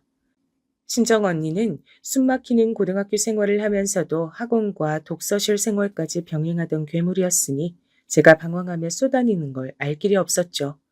저는 알아서 잘하겠다는 약속 따위 지키지 않았던 겁니다. 그러다 기어이 중학교 3학년 올라가자마자 친정 아버지께 싸대기를 맞았어요. 한 대 맞고 나서 너무 아프고 억울해서 중전한테 뺨 맞은 장희빈 마냥 표독스럽게 아버지를 있는 대로 째려봤다가 반대쪽 싸대기도 거세게 맞았습니다. 종전보다 더 강하게요. 맞으니까 귀에 이상한 이명소리가 들리고 머리가 어지럽더군요. 정수진! 너 정신 안 차릴래? 부모가 피땀 흘려서 번 돈으로 기껏 보내놓은 학원을 그간 농땡이 쳐온 걸로 모자라서 학업 비용이랍시고 받아냈던 용돈들로 여태까지 옷이나 사고 친구들하고 노래방이나 쏘다녔어? 너 같은 자식을 환영할 부모는 이 세상에 아무도 없을 거다. 그러고 나서도 친정아버지께선 분이 안 풀리시는지 절 한 대 더 치시려는 듯 씩씩거리셨고 그 옆에서 간신히 친정엄마께서 말리셨어요. 가뜩이나 머리도 안 좋은 애 왜 자꾸 머리를 때리냐고 하시면서 당사자인 제가 듣기엔 서글픈 내용으로 친정아버지를 만류하셨습니다. 덕분에 두 대만 맞고 끝났지 아니었음 그날 전 반죽음이었어요. 친정아버지의 그런 엄한 모습을 태어나서 처음 보는 것이었습니다. 인자하고 허허실실이신 분이라 생각을 해서 그간 몰래 막 나갔던 것인데 진 면목을 마주하자 오금이 저려왔네요. 저는 맞아야 정신을 차리는 애였나 봐요. 맞고 나니까 다시는 농땡이 피울 엄두가 안 났고 그렇게 저의 사춘기 꼴값은 막을 내렸습니다. 저의 반발심을 확 죽여놓은 건 비단 싸대기뿐만이 아니었어요. 친정아버지께서 이렇게 말씀하셨을 때 제가 면목이 없었기 때문입니다. 너는 당장 네가 놀고 싶은 것만 보이고 네 부모의 수고와 노력은 안 보이냐? 네가 여태까지 살면서 죽어랍시고 뭐 한 가지에 매달려서 미쳐본 적 있어? 그만큼 땀을 흘려본 적이 있어? 아무 것에도 최선을 다해보지 않았던 넌 감히 어설프게 탈선을 할 자격도 없다. 제가 다녔던 중학교에서 최고로 양아치였던 애들은 그 분야에서 특화되었던 나머지 오토바이도 잘 탔고 교복으로 패션쇼를 벌였고 불에 지진 이쑤시개 하나만으로도 속눈썹 파마를 해냈으며 문구점에서 파는 싸구려 화장품으로도 연예인 화장 뺨치는 흉내를 낼 줄 알았습니다. 유행도 다 꿰고 있었죠. 하지만 저는 양아치도 모범생도 아니었습니다. 이도저도 아니었고 그저 뭐든지 어설프게 제 충동을 쫓아 행동했을 뿐이었어요.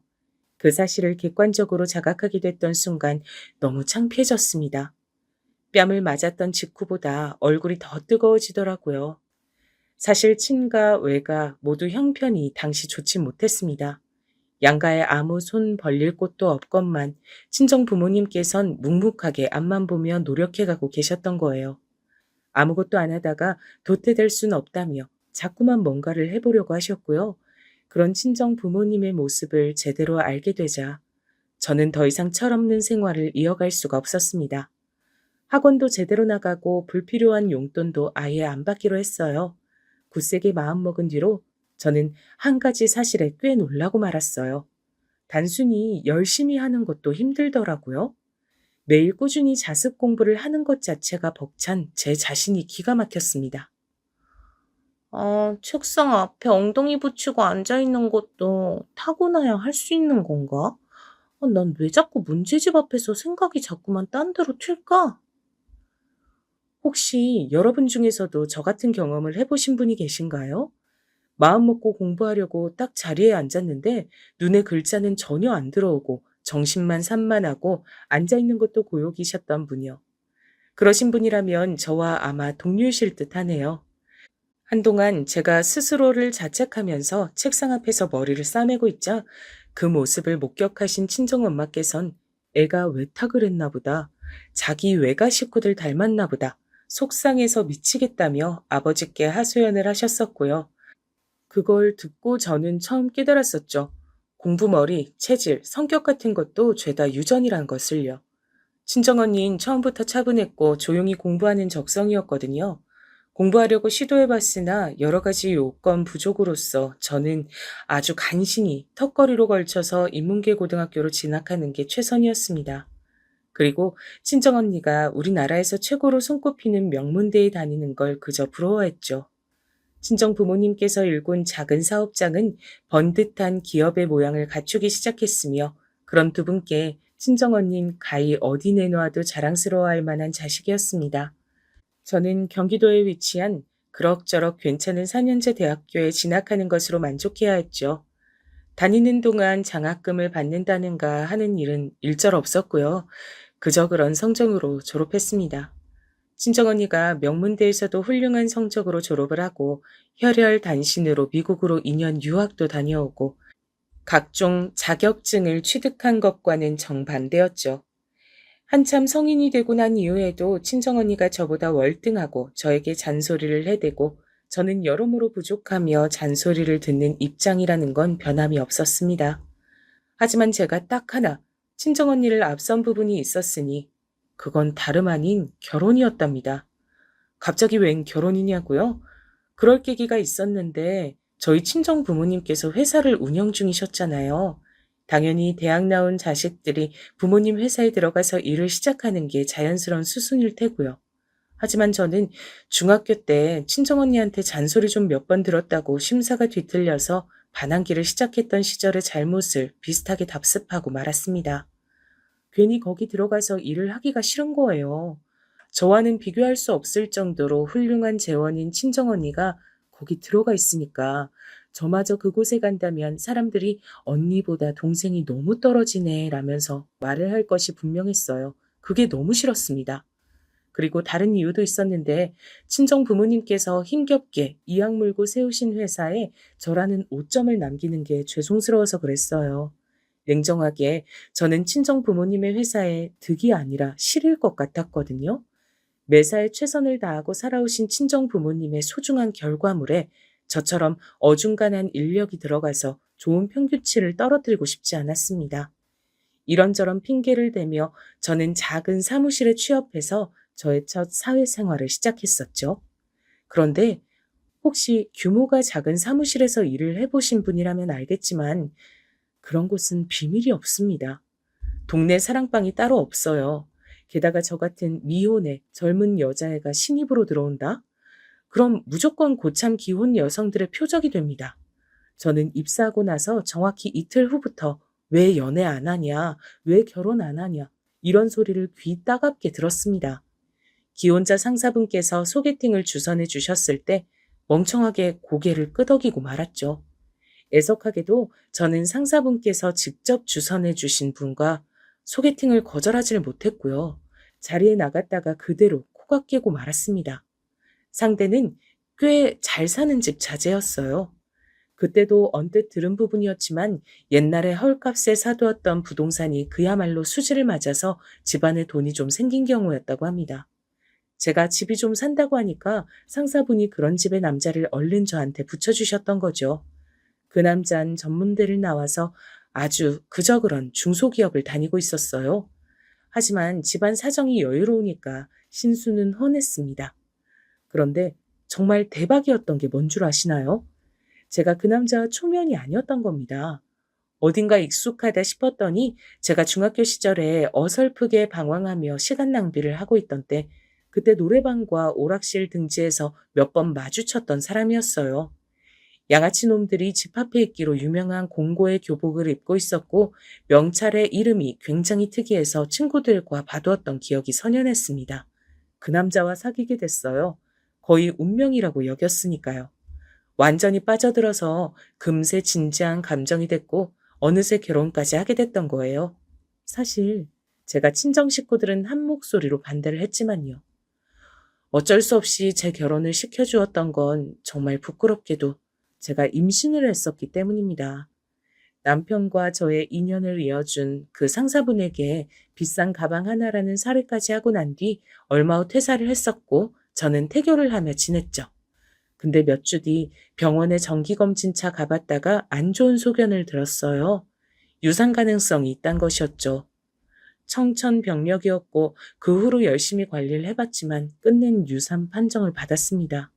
약물보단 수술이 낫다고 해서 그렇게 했고요. 그런데 수술하고 나서 보인 남편의 반응이 정말 별로였어요.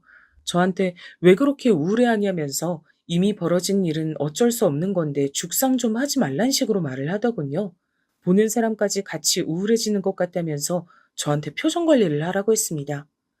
아기를 유산으로 잃은 사람한테 표정 관리라니요? 시댁도 매한가지였어요. 애 가진 여자가 얼마나 몸 관리를 허술하게 했으면 유산을 격리하며 저를 질책했습니다. 집안 형편이 어렵지 않다길래 그게 마음에 들어서 흔쾌히 허락하고 며느리로 맞았더니 너무 섣부른 결정이었다며 후회하고 있단 말씀들도 하셨죠. 제가 그런 소리를 듣고도 가만히 있을 순 없었네요. 게다가 유산 후유증으로 너무 힘든 상태였는데 저를 향한 비난까지 들으니까 제정신일 수가 없었어요. 남편한테 선언했습니다. 네 가족들 죄다 내 앞에 한날 한시에 집합시켜서 나한테 사과를 시키든가 아니면 우리 이혼하든가 해. 둘 중 하나야? 뭐라고? 네 가족들? 너 말하는 꼬라지가 그게 뭐야? 유산 하나 한 것 같고 세상에서 가장 큰 비극이라도 겪은 것 마냥 유세가 아주 장난이 아니네. 야, 너 진짜 이렇게까지 예민한 여잔 줄은 몰랐다. 피차 더 피곤해지기 전에 빨리 갈라서자. 당장 이혼해. 그놈이 양아치들이 많기로 유명했던 공고 출신에다가 허구한 날 오락실에 드나들었던 전적이 있다는 걸 제가 진지하게 고려를 했어야 했는데 섣불리 감정만 따라가다가 모든 일을 그르친 것이었죠. 어쩌면 이런 부모 아래서 태어나고 싶지 않다며 아기가 제 뱃속에서 자기 스스로 떠난 걸지도 모른다는 생각마저 들었습니다. 처음 서로를 보자마자 로맨틱한 인연이라고 청했을 땐 언제고 결혼 딱 8개월 만에 남남이 되면서는 서로에게 오만 쌍욕을 하며 저주를 날렸었죠. 님이라는 글자에 점 하나만 찍어도 남이 된다던데 그 말이 딱 맞았습니다. 이런 기가 막힌 결혼 생활을 끝마쳤을 때 저에겐 수치스러움이 남아있었죠. 부끄러워서 친정에 고개를 들 수가 없었어요. 인생이 어쩜 이렇게 지지부진하게만 흘러갈 수 있는지. 친정 부모님과 언니에게 창피해서 진짜 죽고 싶을 지경이었습니다. 특히 친정 언니는 명문대 대학원까지 나와서 탄탄한 중견기업의 연구원으로 재직하고 있는 사람과 당시에 교제 중이었거든요. 시간이 지나서 이분이 제 형부가 되셨고요. 멋지고 제정신인 상대와 성숙한 결혼 전 연애를 이어가는 친정 언니에 반해 저는 모든 게 볼품없었던 것으로 생각됐습니다. 너 이제 앞으로 어쩔 거냐? 무슨 거창한 인생 계획이라도 세워둔 거야? 이혼하고 나서 2달째 아무것도 안 하고 지내고 있는 것엔 이유가 있겠지? 네? 아버지, 저 이제 겨우 2달이에요. 저도 마음 좀 추스르고 여러 가지로 생각 좀 하면서 제 진로를 탐색해보는 중이에요. 저도 놀고만 있는 건 아니라고요. 아휴, 그러다 또 아무 직장이나 들어가서 아무렇게나 살겠지. 너는 잔말 말고 회사로 들어와. 버틸 만큼 많이 버텼잖냐? 이젠 들어와라. 제가 가서 잘할 수 있을지 모르겠어요, 아버지. 솔직히 언니는 객관적으로 뛰어난 인재잖아요. 근데 전 아니고요. 저라는 낙하산이 피해만 끼치게 되면 어떡하죠? 피해를 끼치겠지. 그건 당연하지. 걸핏하면 피해 덩어리를 불러대겠지. 뻔해. 네? 그렇게 예상하시면서도 왜 저를 회사로 들이시려는 거예요? 단지 제가 아버지하고 엄마 딸이라서요? 왜? 낙하산이면 좀 어때? 그 낙하산이 피해만 만들어내도 뭐 어때? 그거 감당하려고 내가 회사 대표인 거야. 살면서 남에게 피해를 안 끼치고 사는 사람은 어차피 이 세상에 없다는 걸 넌 모르는 모양이구나. 그런데 그때 친정 아버지께서 저에게 건네주셨던 진솔한 말씀이 엄청 힘이 됐어요. 전 항상 은연중에 난 암만 해봐도 안 돼 라며 스스로를 위축시키는 경향이 있었는데 이때 친정 아버지와 대화를 나누었던 이후로는 그런 면모가 거의 사라졌습니다. 자존심이니 체면이니 아직 일어나지도 않은 일로 인한 걱정이니 그런 것들 살아가다 보면 별로 쓸모도 없는 것들이더라고요.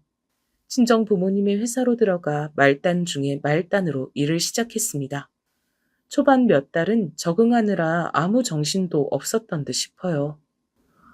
잠깐, 이러다가 내가 자리 잡고 나면 나한테 다시 결혼 얘기 같은 거 들어오는 거 아니야? 그리고 친정 언니가 슬슬 결혼하고 싶다는 뜻을 부모님께 밝혀왔을 때 저는 괜히 심장이 쿵 내려앉았습니다.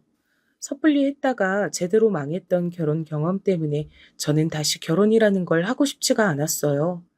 말단으로 시작한 일도 적응을 조금씩 거치며 재미를 붙이고 있었고요. 이대로 일만 쭉 하면서 살아도 될 것 같더라고요. 가슴 아픈 유산 경험 때문에 다시 임신을 한다고 생각만 해도 한숨이 나왔고요. 친정 부모님께 제 속내를 시원하게 밝혔습니다. 친정언니가 결혼해서 행복하게 잘 살기를 바라며 저는 그걸 지켜만 봐주고 싶지 결혼 대열에 합류할 생각은 전혀 없다고 했네요. 그랬더니 두 분이 씁쓸한 표정으로 제 의사를 존중해주겠다고 하셨어요. 나이가 들수록 느낀 게 어렸을 적엔 부모님께 불평, 분만이 많았고 제가 어른이 되면 더 보란 듯이 잘난 사람이 되어줄 거란 포부도 있었는데 막상 크고 나니까 부모님께서 정말 멋진 어른들이셨다는 게 체감이 되더라고요. 여러분도 그런 경험 있지 않으신가요? 어른이 되고 나니까 내가 우리 부모님의 반이나 따라갈 수 있을까 하는 생각이 분명 저 말고 들어보신 분이 계실 거라고 믿어요. 아무튼 저는 결혼은 뒤로 한 채 일만 열심히 배우며 살았습니다. 그러니까 예비 신랑과의 만남은 제가 작정하고 그런 것이 아니었어요. 마음의 준비 없이 일어나는 교통사고처럼 어쩌다 보니 예비 신랑과 엮여서 고민 끝에 사귀게 됐고 진지하게 서로를 나누는 관계가 됐던 것이죠. 사귀던 도중에 결혼을 약속했었기에 호칭을 예비 신랑이라고 해볼게요. 예비 신랑은 제 과거를 다 아는 남자였습니다. 유산이나 이혼 같은 것들을 다 알고도 포용해 주었다는 것에서 100점 만점이었죠. 냉정하게 사는 형편은 딱 보통이었고요. 예비 신랑이 집안에서 독보적으로 혼자 어릴 때부터 공부머리가 있는 편이었다네요. 그래서 집안 어른들의 예쁨을 많이 받고 자랐다고 했습니다. 하지만 예쁨을 그렇게 많이 받고 자랐다는 사람치곤 성격이 뭐랄까? 꽤나 쿨했어요. 너무 쿨해서 찬바람이 쌩쌩 불었죠. 하지만 기면기고 아니면 아닌 그 성격이 저는 마음에 들었답니다. 여러분은 배우자나 연인분께 결정적으로 빠지게 된 계기가 있으셨나요? 저는 정확하게 있었어요. 중고 물품을 거래하는 아주 유명한 인터넷 카페가 하나 있죠. 저는 거기서 80만 원을 사기당했습니다. 80만 원이라는 거금을 붙이고 거래 물품이 배송 오기를 오매불망 기다렸는데요. 일주일이나 기다렸다가 받은 택배 상자에는 쓰레기만 가득이었습니다. 그냥 쓰레기도 아니고 먹다 남은 치킨뼈가 웬 말인가요? 모욕적이었죠. 여러분의 배우자가 사기를 당했다는 걸 알고 너무 분통해서 눈물을 흘리고 있는 상황이라면 여러분은 가장 먼저 어떤 반응을 보이실 거예요? 제 예비 신랑 같은 경우엔 저한테 이렇게 말했어요. 너는 진짜 별걸 다 사기당한다. 하긴 웬 이상한 놈한테 사기 결혼도 당했었으니 알만하다. 정말 못 봐주겠다. 한숨과 함께 혀를 끌끌 차면서 말을 하는 거예요. 차라리 아무 말도 않는 게 낫지 않나요? 너무 울컥해서 제가 확딱지를 내려고 했던 그때 예비 신랑이 저한테 대뜸 80만 원을 송금해 주었습니다. 사기당한 금액을 왜 저한테 보내주나 싶어서 어리둥절했죠. 사기꾼 놈 잡힐 때까지 네가 2달이 못 먹고 잘까봐 내가 돈 보낸 거니까 사기꾼 잡히면 난 그때 그 놈한테 돈 받을게. 그러니까 너는 80만 원 사기당한 적 없다 생각하고 그냥 지내. 알았지? 그리고 넌 이 다음에 나랑 결혼하면 집안 살림 마음대로 들여놓지 마. 사기당해서 옥장판 사고 다단계 화장품 사고 아 이럴까 미리 겁난다. 참나. 근데 제가 그런 예비 신랑의 모습에 마음이 스르르 풀려버렸던 거 아니겠어요? 뿐만 아니라 예비 신랑이 그 후로 무척 잘생겨 보였습니다. 평소에 참새같이 생긴 얼굴상이라고 생각해 왔었는데 갑자기 늠름한 독수리 같은 인상으로 보였으니 말 다 했죠. 결국 그 사기꾼 놈이 잡히긴 했는데 전과가 하도 많았던 놈이어서 이래저래 복잡했고 돈은 못 돌려받은 채로 그 사기꾼 놈이 감옥 가는 과정을 지켜본 게 다였습니다. 제가 예비 신랑한테 농담조로 80만 원 다시 토해내야 하냐고 하니까 자기는 벼룩의 간을 빼먹을 생각이 없다고 저에게 대답했죠. 그런 면모가 정말 남자다운 남자여서 결혼하기로 약속을 미리 했던 건데요. 약간의 문제들이 있었다면 우선 제가 집안 형편이 어렵지 않다는 표현으로 수중에 돈이 좀 있는 사람임을 애돌로 표현을 해놨었을 뿐 가족 회사에 다니고 있는 중이라곤 안 밝혔단 점이 있었고요. 다음으론 예비 신랑이 변호사가 되기 위해 준비 중이라는 점이 있었습니다. 예비 신랑은 원래 꿈이 변호사였대요. 그런데 상황들이 이래저래 항상 여의치 않았기 때문에 줄곧 평범한 직장 생활을 하고 있었던 겁니다. 변호사가 되기로 아예 작정을 먹은 건 절 만난 뒤였죠. 제가 자꾸만 해보라고 용기를 불어넣어줬거든요. 저는 예비 신랑을 만나면서 영영 잃어버릴 줄 알았던 결혼에 대한 긍정적인 마음을 다시 찾았기 때문에 저도 뭔가 상대방에게 좋은 영향의 변화를 일으켜주고 싶었어요. 변호사 준비에 매진하려면 당연히 일을 관둬야 했죠. 죽기 살기로 매달려도 될까 말까 한 게 변호사라고 했으니까요. 전 슬프게도 공부와 썩 인연이 없는 두뇌였지만 공부에 일가견 있는 사람이라면 항명 알고 있었습니다. 제 친정 언니요. 야, 너 남들보다 훨씬 더 뒤통수 잘 맞고 살팔자로 보이는 거 너도 그 나이쯤 먹으니까 실감되지? 그니까 얼마나 진지한 사이가 되든 간에 부모님 회사라든지 집안 재산이라든지 이런 건 다 드러내지 말고 지내. 그리고 변호사는 진짜 아무나 되는 거 아니다. 그 사람이 허송세월만 날리고 변호사가 안 될지도 모를 일이잖아. 그니까 아무튼 네 패를 굳이 다 까볼 필요가 없어. 친정언니의 입에서 변호사 되는 건 정말 힘든 일이라는 소리를 들은 이상 전 예비 신랑의 뒷바라지를 굉장히 열심히 해야겠다 다짐했어요. 보통의 정신과 체력으론 변호사가 못 되겠더라고요. 게다가 예비 시댁은 아들의 꿈을 믿고 응원이나 못 해줄 망정 변호사 준비하는 동안에 그럼 돈은 어디서 어떻게 벌 거냐며 그 걱정이나 하고 돈 타령이나 해댔거든요. 제가 아니면 예비 신랑은 변호사 도전을 꿈꾸기가 정말 어려운 형국이었어요. 우리 아들하고 만난다는 아가씨가 그쪽이에요? 둘이서 결혼까지 이미 약속을 했다던데. 그러면서 대체 우리 아들한테 얼마나 헛바람을 많이 넣었으면 우리 아들이 멀쩡히 잘 다니던 회사도 때려치냐고. 여자 하나 잘못 사귀어서 우리 아들 인생이 망신당하게 생겼네. 그것도 개망신. 그 모친께선 저를 보자 분통을 터뜨리셨어요. 가슴을 퍽퍽 치기도 하셨죠. 저 때문에 예비 신랑이 그릇된 방향으로 가게 됐다 여기시더군요. 그런데 말끝마다 어쩜 그렇게 우리 아들 소리를 해대시던지 제가 듣기론 예비 신랑이 자라는 동안 특별하게 지원을 해주신다거나 큰 도움을 주신 적이 없던 것으로 아는데 뭐든 악바리 정신으로 혼자 다 해낸 예비 신랑에게서 떨어지는 콩고물에는 무척이나 관심이 지대하신 것 같아서 제 기분이 싱숭생숭하더라고요. 적어도 제 친정 부모님께선 부족한 작은 딸 때문에 걱정을 많이 하셨을지언정 당신들께서 저에게 무언가를 얻어내려고 하신 분들은 아니셨으니 예비 신랑의 입장이 낯설게 보이기도 했습니다. 제가 얼마나 팔자 좋은 집안에서 나고 자랐는지 그런 것도 새삼 실감이 됐고요. 부모님 관심 좀 못 받고 컸다고 해서 불평, 불만을 가졌던 어린 시절이 오랜만에 부끄럽기도 했습니다. 저는 예비 시어머니 되시는 분을 뵙고 나서 제가 더욱 적극적으로 예비 신랑을 지지해줘야겠다고 생각했어요. 제가 일을 꾸준히 다녔고 그러는 동안 예비 신랑은 변호사가 되기 위해 열심히 하루하루를 보냈죠. 그런데 몇 달이 지나자 예비 신랑은 내심 불안한 속내를 드러냈습니다. 너무 늦은 도전은 아니었을까?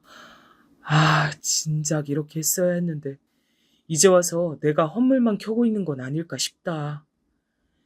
늘 강인하고 꿋꿋해 보이던 사람도 나약해질 때가 있다는 것을 저는 이때 처음 알게 됐어요. 힘들어했고 무척 막막해했어요. 어느 순간엔 끌어넘치던 자신감이 갑자기 확 하락해서 아무것도 못할 정도가 되기도 했죠.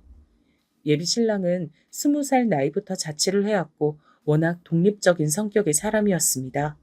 그래서 본인 스스로도 외로움을 안 타고 스트레스도 별로 안 받고 딱히 힘든 것도 잘 모르며 사는 사람인 줄 알았다네요. 그런데 아닌 것 같아. 얼마 전에 친구놈이 직장에서 지난주에 승진했다는 걸 알게 됐는데 미치겠더라. 예전 같았으면 그런 소식 들어도 눈 하나 깜짝 안 했을 테고, 그래? 야, 잘 됐다. 정말 축하한다. 이렇게 인사를 해줬을 텐데 그게 안 되더라. 내 마음이 복잡했어. 이런 내 자신이 너무 못나서 미치겠다. 나 이제 어떡하냐. 이러다 변호사고 뭐고 다 실패하는 거 아닐까 싶어. 예비 신랑이 그런 심적 방황을 하고 있을 때 그 가족들은 아무런 도움이 안 됐습니다. 변호사 되기 힘들 것 같으면 하루빨리 공부하는 걸 때려치우고 안정적인 직장이나 다시 구하길 바라며 예비 신랑이 주는 용돈을 기다리고만 있는 사람들이었으니까요. 예비 신랑을 단단히 붙들어준 건 저뿐이었죠. 너무 자책하지 마. 살면서 누구나 그럴 수 있는 거야. 나 봐. 똑똑한 척은 다 하고 다니는데 뒤통수도 잘 맞고 어리버리하고 다혈질이고 감정적이고 못남 좀 투성이잖아. 나라고 해서 주변에 이런 내 면모를 들킬 때마다 안 창피했을 것 같아? 절대로 아니야. 나 이혼했을 때 주변에 소문 다 났었는데 그때 쪽팔려서 한강물에 뛰어들고 싶었어. 하지만 지금의 나를 봐. 멀쩡히 잘 살고 있잖아. 매일 출퇴근 성실하게 하면서 하루하루 살고 결혼할 남자친구의 꿈을 응원하면서 그렇게 보람차게 사는 지금의 내 자신이 나는 좋아. 자기도 시간이 흘러서 이때 돌아봤을 때 그땐 정말 막막했지만 다 지나고 보니 웃을 수 있는 과거가 됐다고 그렇게 말하게 될 거야. 진짜로 그렇게 될까? 내가 지금의 시기를 이겨내고 성공할 수 있을까? 그렇다니까. 자긴 나만 믿어. 그리고 돈 걱정도 할 필요가 없어. 내가 따박따박 돈 버는 직장인이야. 뒤에서 내가 받쳐주고 있는데 무서워할 게 뭐가 있어? 처음 봤을 땐 저렇게 사람이 허술하고 맹해서 어떻게 하나 싶었는데 이미지가 내 안에서 이제 바뀐 것 같다. 내가 지켜줘야 할 여자가 아니라 내가 도움받고 의지해도 될 여자로 보인다. 정말 든든하네. 고마워. 나 정신 바짝 차리고 열심히 할게. 저에게 예비 신랑은 무척 감동을 했습니다. 항상 뭐든 베푸는 쪽에서 살아왔던 예비 신랑은 자기가 맹목적으로 받아보기만 한 게 처음이라 그랬어요. 특히나 예비 신랑은 자기 가족들의 기대를 늘 짊어져야 했으니까요. 참고로 예비 시아버지 되시는 분께선 건강이 안 좋으셨답니다. 그래서 예비 신랑은 남들보다 이르게 가장 역할을 해오며 지내왔던 거예요. 한바탕 예비 신랑이 심적 방황을 거친 게 끝이 나고 다시 공부에 매진을 하자 예비 시어머니께선 저를 향해 놀랍단 눈초를 보내오셨습니다. 이제 보니까 아주 만만치 않은 아가씨였네. 처음엔 남의 집 귀한 아들 가지고 자기 입맛대로 장난질을 치는가 싶었는데 제법 살뜰하게 뒷바라지를 이어가잖아. 다시 봤어요. 이 정도면 그 정성은 내가 인정을 해줘야죠. 우리 아들을 믿어주고 밀어줘서 내가 엄마로서 고마운 마음입니다. 아니에요, 어머님. 재능과 꿈을 다 갖춘 사람을 그냥 지나칠 수가 없어서 옳은 길을 걸을 수 있도록 전 열심히 응원만 해줬을 뿐이에요. 아, 그리고 이제 말씀 편하게 하세요. 그렇게 해주실 거죠? 저를 아직 못마땅해 하며 경계심 어린 기색을 보이고 계셨던 예비 시어머니를 향해 제가 먼저 부드러운 신호를 보내드렸죠. 그랬더니 그때부턴 말씀도 편하게 하시고 여러모로 저를 허물없이 대하시더군요. 저를 예비 며느리로 정식 도장 찍어주신 것 같아서 저는 좋게 생각했답니다. 변호사, 아무나 되는 거 아니라는 친정언니의 말은 정말이었어요.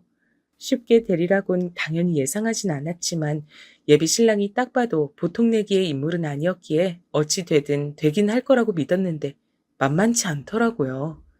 변호사 시험에 한 번 떨어지면 다음을 기약하며 또 피눈물 나는 인고의 시간을 보내야 했으니까요.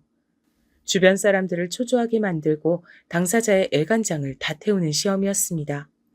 예비 신랑이 변호사 시험 합격의 문턱에서 정말 아깝게 낙방이라는 고배를 마셨고 전 묵묵히 다시 뒷바라지를 해주었습니다. 예비 시어머니의 사촌언니 되시는 분께서 도중에 심장마비로 돌아가시는 큰 일이 있었는데 그때도 제가 장례식장에 가서 얼굴을 비추고 이런저런 일도 거들었었죠. 예비 시댁의 분들도 그래서 저를 거의 다 알았어요. 제가 묵묵하게 열심히 예비 신랑의 변호사 준비 뒷바라지를 해온 것 그 역시도 모두 알고 있었고요. 그 앞에서 예비 시어머니께선 목에 힘을 주셨었습니다. 특히나 당신의 친정 식구들이 거의 다 얼굴을 비춘 현장이었기에 장례식이었을지라도 자랑할 만한 기회를 온전히 놓치기란 아쉬웠던 모양이었죠. 우리 아들은 내가 낳았지만 정말 인류 최대의 미스테리야. 아니, 공부만 잘하든가 아님 인물만 좋든가 뭐든 하나만 특출나도 될 일인데 뭐 하나 빠짐없이 고루고루 잘나더니 부모한테 효도하겠답시고 그 좋은 머리 썩히지도 않고 변호사 시험을 알아서 척척 준비를 하지 않나. 조선시대 조신한 처녀들보다 더 지고지순한 여자 만나다가 뒷바라지를 받질 않나. 아이고, 우리 아들이 이렇게 대단하니까 기를 쓰고 고된 뒷바라지 하겠다고 자처하는 여자가 일 수밖에 없지. 내가 아들을 잘라도 너무 잘났어. 큰일이야. 그런데 그 자랑을 가만히 들어보면 결국은 돌고 돌아서 본인 자랑이었습니다. 대략 어떤 유형의 인물이신지 그때부턴 제가 제대로 감이 잡혔었죠. 어째서 예비 신랑이 어렸을 때부터 집안 어른들로부터 예쁨을 많이 받았음에도 무뚝뚝하고 초연한 사람으로 자라났는지 알 것도 같더라고요. 확대 해석을 잘하시고 본인 공으로 상황을 돌리는 걸 좋아하시고 호들갑 떠시는 건 더욱 좋아하시는 모친의 영향이 지대했던 듯 싶었습니다. 변호사 시험 때문에 시기가 기약이 없었을 뿐 결혼하기로 사실상 정해져 있던 사이기 때문에 저는 예비 시댁의 이모저모의 얼굴을 비추고 일도 하고 그러면서 지냈어요. 그러면서 제 친정에서도 예비 신랑이 변호사 시험을 다 끝나는 대로 결혼할 거라고 막연히 예상을 하게 됐고요. 제 친정과 예비 시댁의 차이가 있었다면 변호사 시험의 합격 유무를 따지는 것이었습니다. 그렇다면 혹시 제 친정에서 예비 신랑이 변호사 못 되면 결혼도 못 한다고 엄포라도 놨냐고요? 아니요. 놀랍게도 아니었어요. 친정 부모님께선 결혼에 관해선 제가 이제 관심도 없고 자포자기로 살 줄 알았는데 다시 짝을 찾았다는 것에 기뻐하시면서 사위가 변호사든 말든 상관없다고 여겨주셨거든요. 그런데 희한하게 예비 시댁 쪽에선 변호사 시험 결과에 신경을 기울였죠. 우리 아들을 살뜰하게 뒷바라지 해주고 여태까지 배신 안 하고 곁을 지켜줘서 정말 고맙구나. 그런데 설마 우리 아들이 변호사가 끝내 못 되면 그때 돼서 필요 없다고 휙 버리는 건 아니겠지? 그때 가서 우리 아들 배신 때리면 재미없을 줄 알아. 애초에 네가 꼬드겨서 변호사 하겠답시고 우리 아들이 지금 여태 저러고 있는 건데. 네? 아니에요. 그럴 리가요. 저는 애초에 변호사가 되고 싶은 남자를 만났던 게 아니라 평범하게 직장 생활하는 남자를 만났던 것 뿐인걸요.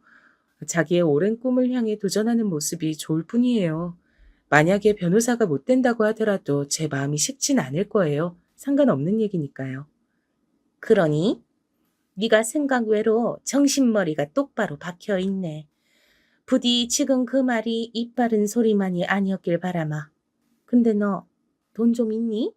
사는 형편이 원체 어렵진 않다 들었는데 일을 연봉 많이 받고서 다니는 건 아니잖아. 돈은 어떻게 좀 모았어? 아, 열심히 직장 생활하면서 그만큼 열심히 모으고 있습니다. 제가 돈 관리는 잘하는 편이라서요. 그래. 자신이 있는 모양이구나. 다행이야. 네가 비록 중소기업 라부랭이나 다니고 있지만 우리나라에 널린 것이 중소기업이고 드물게 중견기업과 대기업이니까 능력만 된다면 다들 중견기업하고 대기업에 다니고 싶겠지.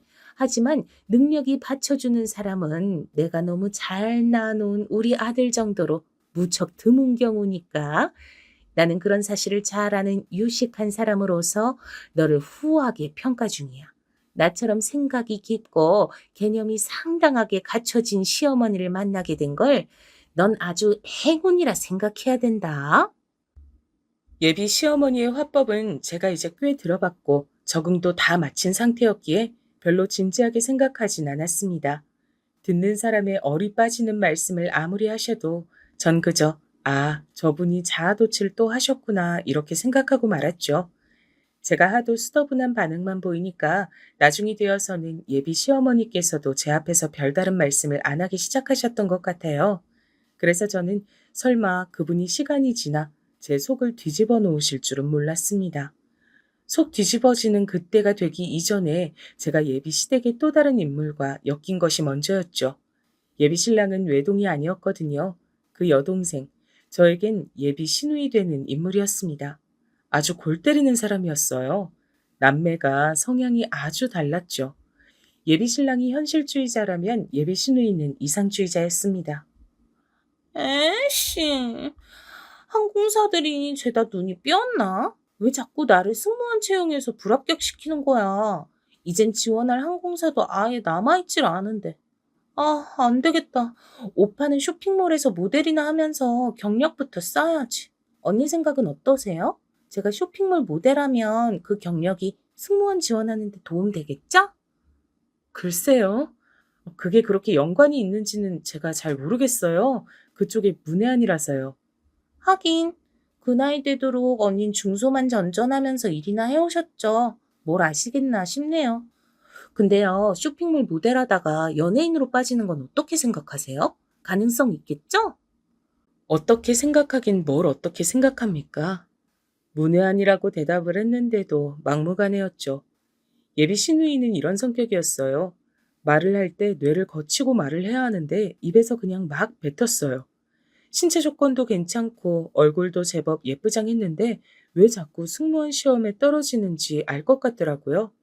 예비 시댁에 가서 밥을 함께 먹었을 때 목격했던 건데 예비 시아버지 되시는 분께서 밥상을 앞으로 가져오시자마자 아직 물컵이 안 보인다고 말씀을 하셨거든요.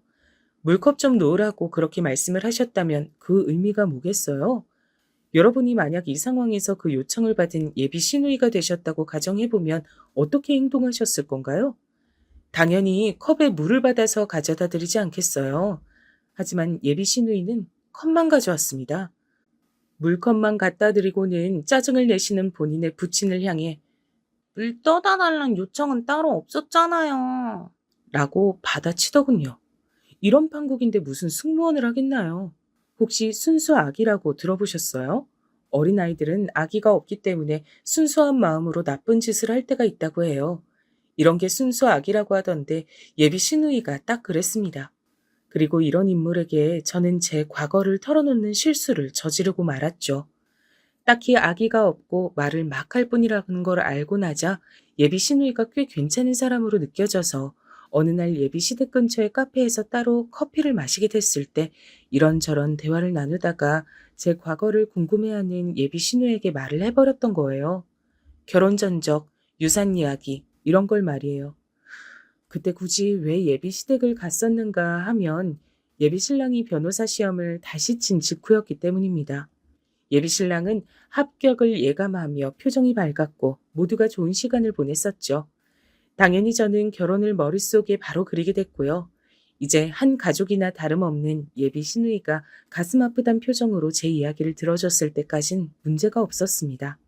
본인 모친에게 그걸 미주알 고주알 다 떠들어버려서 그게 문제였죠.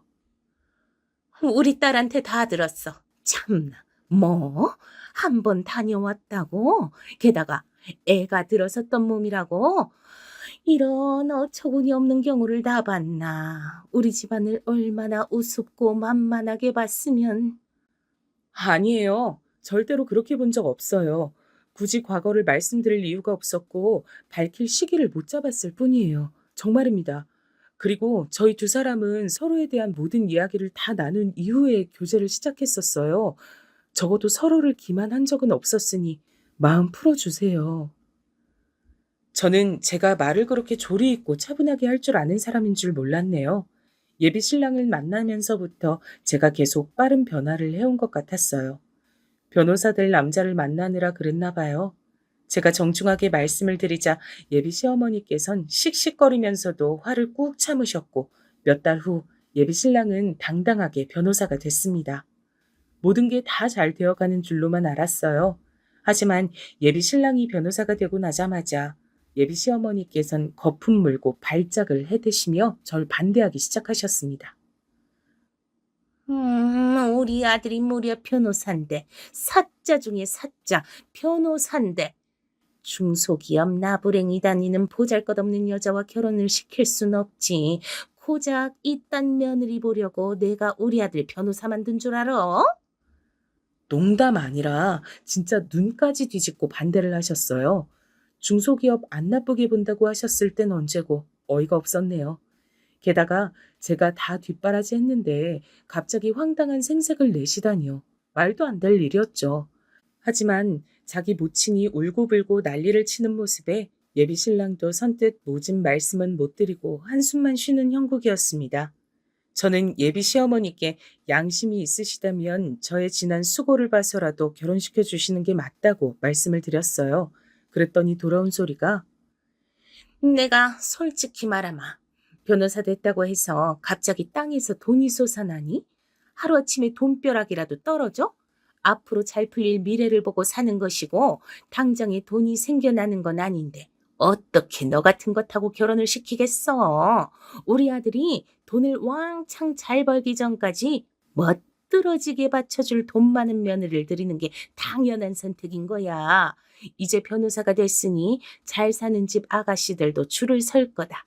너처럼 한 번 다녀와서 온몸이 더럽혀진 여자는 영원히 굿바이 하고 싶구나. 굿바이? 너야말로 양심이 있다면 우리 아들 옆에서 떨어져라. 뒷바라지 어쩌고 지랄을 떨 거라면 그 뒷바라지 비용인지 뭔지 아는 거? 네, 계산해서 쳐줄 테니까 그거 먹고 떨어져. 그 소리 듣고 제 이성이 뚝 끊겼습니다. 이놈의 예비 시댁과의 연을 뚝 끊어야겠다 싶더라고요.